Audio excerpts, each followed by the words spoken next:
Hi everybody, my name's Juliet and I work part-time in the Scotswood Natural Community Garden, which is a lovely oasis in the middle of an urban area of Newcastle upon Tyne.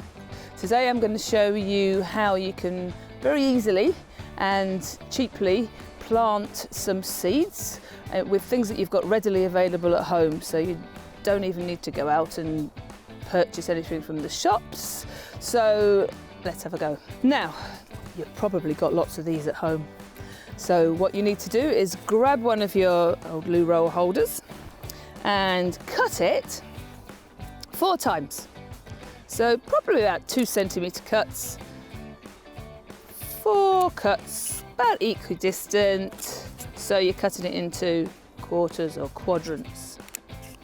Then you need to fold those cuts down to make a base for a little pot. Now, in order to keep the base of that pot together, it's wise to dampen it a bit. You don't have to completely soak it, but just dampen it a little bit of water. Now, I've got a bottle top waterer here, which you can buy online. Just attach it to an old pop bottle, so you don't even need your own watering can. It just means that it dribbles out a bit more slowly than if you were doing it from the tap. And then pop that into a glass or another container so that it doesn't fall over really. When you've done that, then you can fill it with a little bit of compost. It doesn't have to be compost, it can be just soil from your garden if you can't grab any compost, but you can get this at most garden centres which are open, and pop it in like that. And then comes the fun bit. You go into your cupboard or your pantry, whatever you've got at home, and you look for some seeds or beans or something that might already be in there. Now, you might not know that you've got seeds in your cupboard, but if you just look for the dried packets like this, chickpeas. I've got some aduki beans here that I make curries with. I've also got some coriander seeds in my spice rack. All these are seeds that we can plant from just being at home, so we don't have to go out and buy them if we've already got them. So what I'm going to do is I'm going to pop in a couple of chickpeas. They've got to be the dried ones, obviously can't use the canned ones because they're dead, whereas these are, believe it or not, got the potential to spring to life. So we're going to take a couple of our chickpeas, just in case one of them doesn't grow, we'll put 2 in, and we'll pop them in to our makeshift, our loo roll pot. A little bit more soil on top. And remember, water. Seeds need water and warmth to germinate. Now, to keep them warm, you'll need to put them on a windowsill or somewhere that is warm in your house, because this time of year can be a little bit temperamental outside. It might not be warm enough outside. You need to keep it in the house until it is warm enough outside. So warmth and water and they will grow. Now, don't completely drown them. They just need to be moist, otherwise it'll all go mouldy and your seeds will rot and then they won't germinate. Germinate is the word for when they actually come out of their dormant state, when they come out of their sleep and they grow a shoot and a root. The shoot will go up to the sky and the root will go down. And after a few weeks, you will get the roots popping out of the bottom of your loo roll tube. Now, what you can do then, if it's warm enough outside, you can plant that whole thing into a pot or into the soil, a bigger pot than this, or into the soil, and don't take it out, just plant it straight in. So don't take your seedling out, plant it straight in the soil. The roots will already be coming through the bottom, and this will rot when it's in the soil. It will decompose and you don't need to disturb the plant at all. You can just put it in straight like that and it will grow into a chickpea plant. Now, I did one of these last year. I didn't even know that chickpeas would grow in this country, but it did. I put it on the patio and it grew into a plant about 60 centimetres high. I had to put a stick into it to support it, but it grew lovely little pods like peas do, and in those pods there were 2 or 3 chickpeas in each one. and I took those out and dried them. I'm going to plant them again this year. I also got some broad beans. Broad beans are fantastic because they'll grow all the way through the winter even. They're very, very hardy. Big seeds, usually a little bit more hardy, which means they don't mind the cold so much. Plant them, put them in your loo roll pot. Coriander is very easy to grow.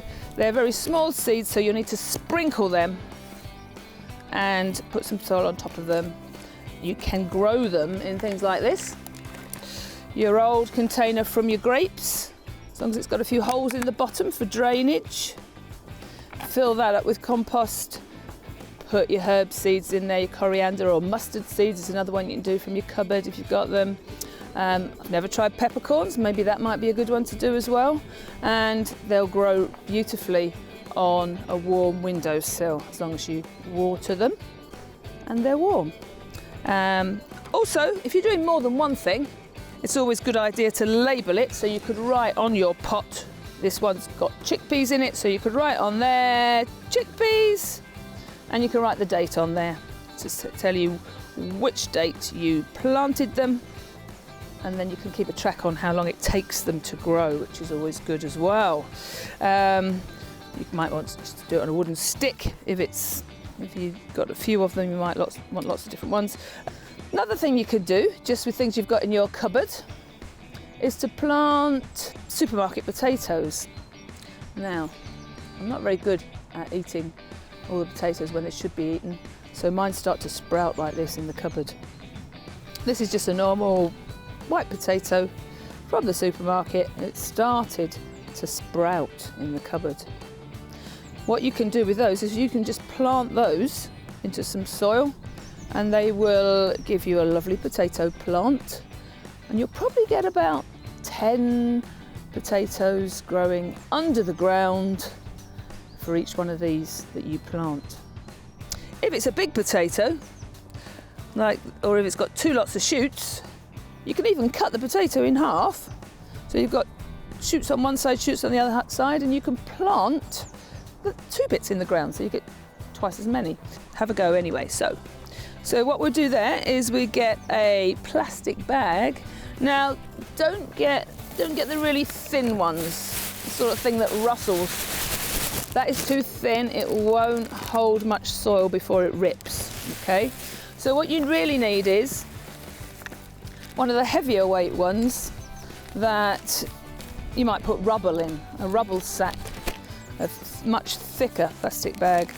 And you cut a few holes in the bottom of it so that it will drain, okay? So I've got one here, I've cut a few different shaped holes in. And what we need to do there is we need to roll it down and put some compost in, probably to about a depth of 20 centimetres, I would think, to start with. Because potatoes, you can put the soil in sequence. I'll show you what I mean. And once we've got about 20 centimetres in there, then we can get our potato with the shoots on it and pop it into the plastic bag and cover it up. It's important to cover it up. Now, after about a week, the potato sprouts will grow into leaves, which will pop up through the soil.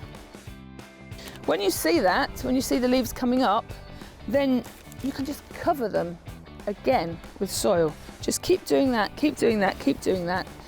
Keep rolling up the bag until your bag is full of soil and your potato leaves are growing out of the top. Now, your potatoes will be making little potatoes under the soil. You won't see them on top, you'll see them underneath. In fact, if you see them on top, that's not great. Cover them up, because they'll go green if they're coming out of the soil. So when the leaves are coming out the top, about so high, just leave it to grow. Just keep leaving it to grow. And after about 4 or 5 months, you will have a lovely crop of yummy potatoes. They're ready Once they've flowered, 2 or 3 weeks after they've flowered, and they start to wilt a little bit, and even when the leaves go completely yellow, the potatoes are still growing under the ground. In fact, I left some of mine in till after Christmas this year and got about 10 from each plant. So, don't eat the little green bits that are growing on the plant because they're poisonous. Make sure you only eat what is under the ground. So, gardening should be fun. So just take some of those seeds, those dried peas and beans and spices and herbs from your food cupboard, but ask your grown-ups first. And pop them into some soil. Remember to water them, keep them warm, and at the end of a few weeks you'll probably have some lovely things to eat, and your grown-ups might like to try some new foods too. Have fun.